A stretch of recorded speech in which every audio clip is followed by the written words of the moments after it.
नेपाल को पंडित नेहरू ने क्यों नहीं बनने दिया भारत का हिस्सा? क्या पंडित जवाहरलाल नेहरू के एक फैसले की वजह से नेपाल भारत का हिस्सा नहीं बन पाया? आखिर क्यों जवाहरलाल नेहरू नेपाल को भारत में शामिल करने के लिए तैयार नहीं हुए? और भारत के लिए नेपाल इतना महत्वपूर्ण आखिर क्यों? ऐसे ही कई ज्वलंत और विवादित सवालों के जवाब लेकर आए हैं हम आज के वीडियो में। तो अपने पड़ोसी देश नेपाल के बारे में ज्यादा से ज्यादा जानने के लिए वीडियो को अंत तक जरूर देखें। दोस्तों, भाजपा के नेता अक्सर देश में होने वाली किसी भी घटना का संबंध देश के प्रथम प्रधानमंत्री पंडित जवाहरलाल नेहरू के साथ जोड़ देते हैं। यहाँ तक कि जब भारत और चीन की सेनाओं में विवाद हुआ तो बीजेपी के नेताओं ने इसका रुख भी जवाहरलाल नेहरू की तरफ मोड़ दिया। भाजपा के नेताओं ने इल्जाम लगाया कि अगर जवाहरलाल नेहरू उस वक्त नेपाल के राजा की बात मान लेते तो आज नेपाल भारत का हिस्सा होता। लेकिन पंडित जवाहरलाल नेहरू ने नेपाल के राजा का प्रस्ताव ठुकरा दिया। चलिए पूरी बात को विस्तार से जानने की कोशिश करते हैं। बात सन 1950 के दशक की है।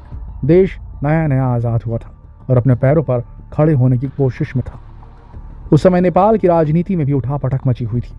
ऐसे में नेपाल मदद के लिए भारत की ओर देख रहा था। उस वक्त मोहन शमशेर जंग बहादुर राणा, जो कि उस वक्त नेपाल के शासक थे, उन्होंने प्रधानमंत्री जवाहरलाल नेहरू के सामने नेपाल के भारत में विलय का प्रस्ताव रखा। लेकिन जवाहरलाल नेहरू ने सिरे से खारिज कर दिया, क्योंकि उनका मानना था कि नेपाल एक स्वतंत्र राष्ट्र है और उसका भारत में विलय करना उचित नहीं होगा।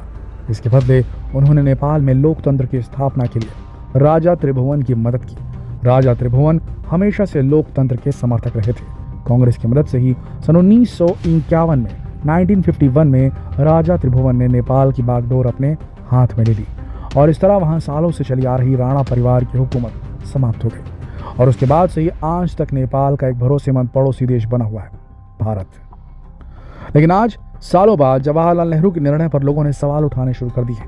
लोगों का कहना है कि अगर उस वक्त जवाहरलाल नेहरू ने नेपाल के साथ समझौता कर लिया होता तो आज नेपाल भारत का हिस्सा होता और उसकी सांस्कृतिक और खनिज संपदा के साथ साथ दुनिया का सबसे ऊंचा पर्वत माउंट एवरेस्ट भी भारत के स्वामित्व में आ जाता और चीन की तरफ से हमारी सीमाएं ज्यादा सुरक्षित हो जाती। इस तरह जवाहरलाल नेहरू के एक गलत फैसले ने नेपाल और भारत दोनों की किस्मत को बदल कर रख दिया था।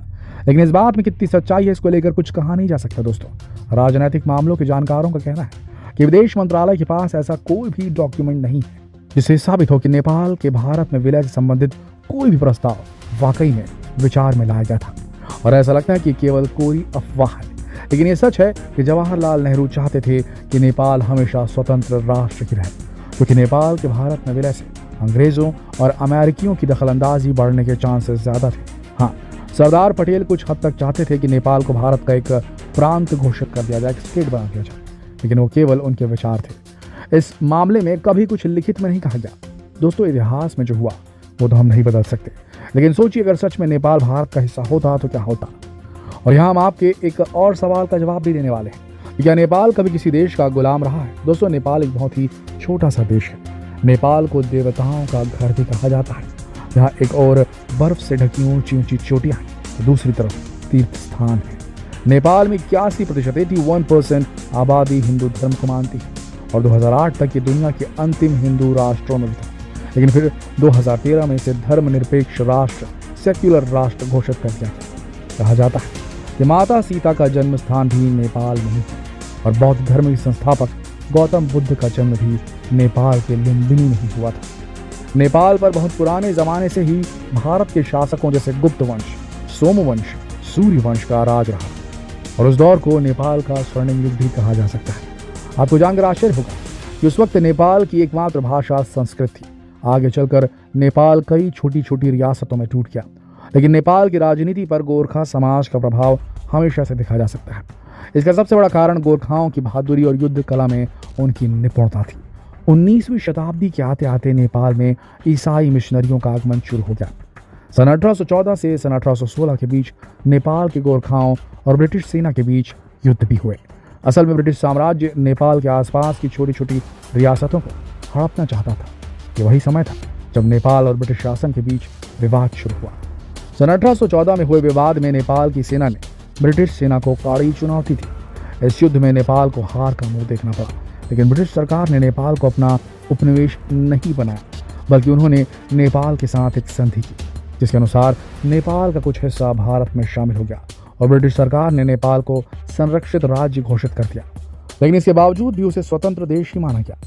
इसी समय काठमांडू में ब्रिटिश रेजिडेंसी की स्थापना भी की गई, लेकिन 1923 में ब्रिटिश सरकार ने नेपाल से अपना संरक्षण भी वापस ले लिया और अब नेपाल पूरी तरह से एक स्वतंत्र देश हो गया था। इस तरह देखा जाए तो नेपाल कभी भी किसी भी देश का गुलाम या उपनिवेश नहीं था। अगर आज नेपाल भारत का हिस्सा होता तो चीन के साथ चल रहा विवाद काफी हद तक कम हो चुका होता, क्योंकि नेपाल 3 तरफ से भारत से घिरा है और इसका एक हिस्सा तिब्बत से लगा हुआ है। इस वजह से चीन पर नजर रखना और उसे रोकना भारत के लिए उस वक्त आसान हो जाता अगर नेपाल भारत का हिस्सा होता। इसके अलावा पर्यटन और अध्यात्म दोनों क्षेत्रों में भारत को लाभ मिलता। आज भले ही नेपाल भारत का हिस्सा ना हो, लेकिन उसके साथ हमारे संबंध काफी स्ट्रॉन्ग है।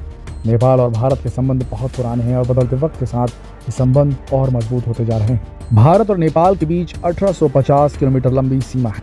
नेपाल की सीमा से लगने वाले राज्य सिक्किम, पश्चिम बंगाल, बिहार, उत्तर प्रदेश और उत्तराखंड।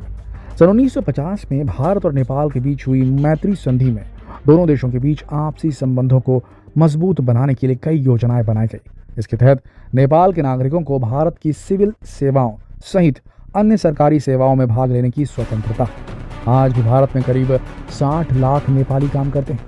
45,000 से अधिक नेपाली नागरिक भारतीय सेना और अर्धसैनिक बलों में सेवा करते हैं। भारत की गोरखा रेजिमेंट की गिनती दुनिया की सबसे खतरनाक आर्म्ड फोर्सेस के रूप में की जाती है। भारत नेपाल सीमा खुली हुई, वहाँ जाने के लिए किसी वीज़ा या पासपोर्ट की जरूरत नहीं है।